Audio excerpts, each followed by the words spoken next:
Hey everybody, welcome to Riker's Garage. I got my daughter filming for us today. So I actually finally have someone to film and follow me around while I do this stuff so I can show you that yes, I am actually the one doing this work all by myself.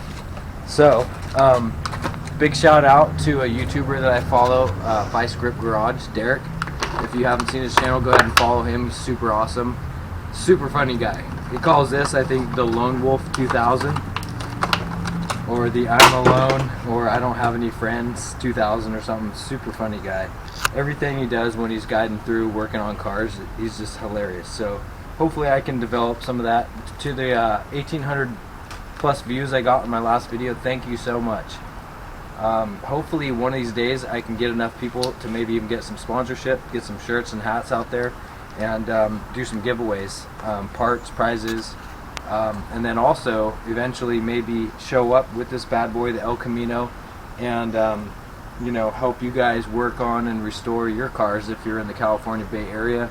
I'd love to see what you got, you know, help you work on it, do some troubleshooting, and help you get your old cars back on the road. So today I'm going to try and start this thing up for the first time. I just hooked up the fuel line right here, got my filter going in and my fuel coming out, and my gas is a tiny bit yellow. It's been sitting here for a little bit, so I'm gonna hope the fuel filter is gonna catch that.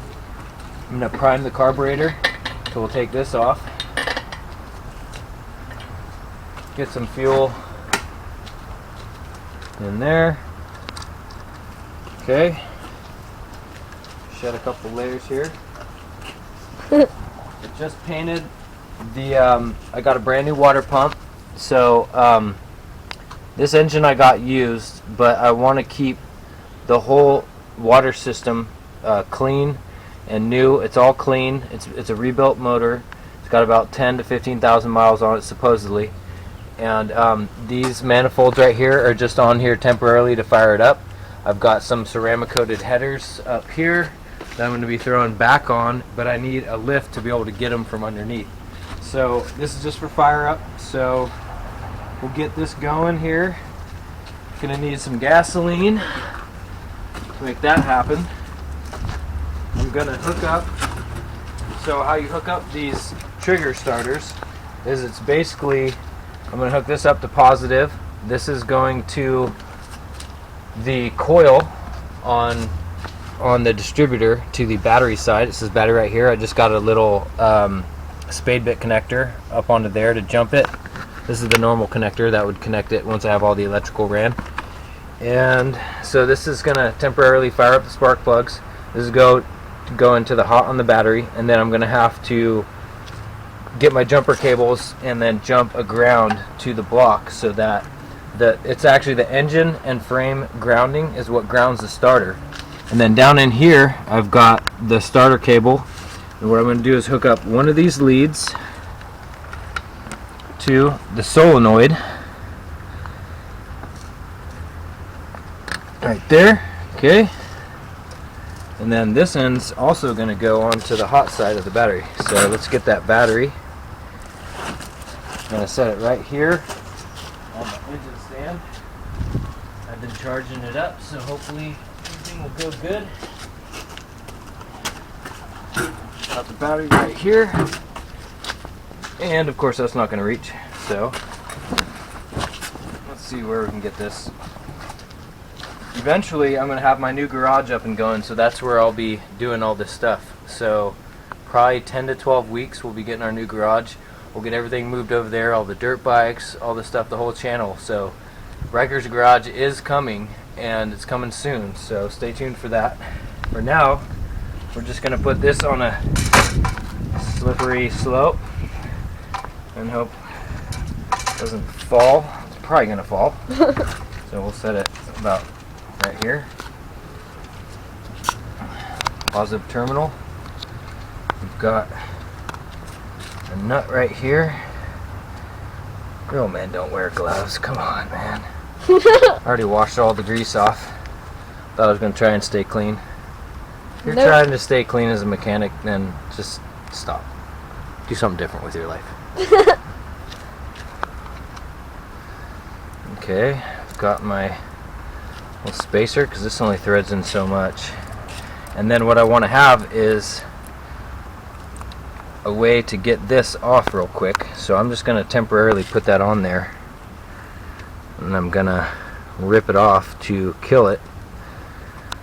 So that's going to be my shutoff.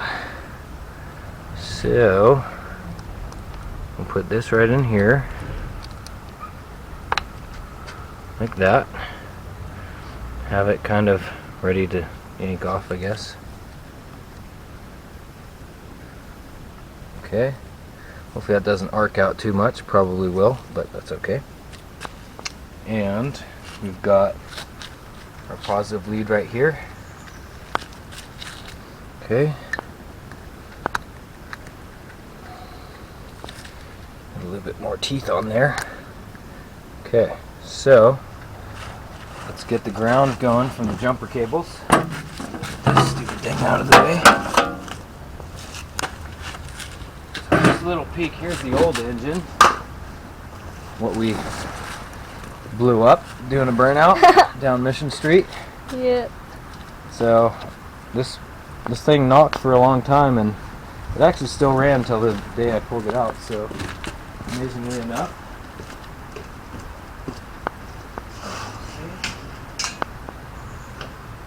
So I only need the jumper cables for a ground. So ground is black. Get ground right here. Make sure that's good. And ground up here. Make sure that nothing's going to hit when I start it up. Put that over here. And we should have fire. We do. Okay. Okay, so let's get a little bit of fuel. And then we'll get the pliers on standby to yank that off. We'll just use really abnormally big pliers that are unnecessary, but we'll need to rip this off. So I'll just pull on that, and that should kill it. Okay. Okay, I'll get a little bit of fuel. And fingers crossed it's going to fire up for us. And run for more than 2 seconds. Alright. You got enough gas? I think it's enough gas. Yep. Definitely enough gas.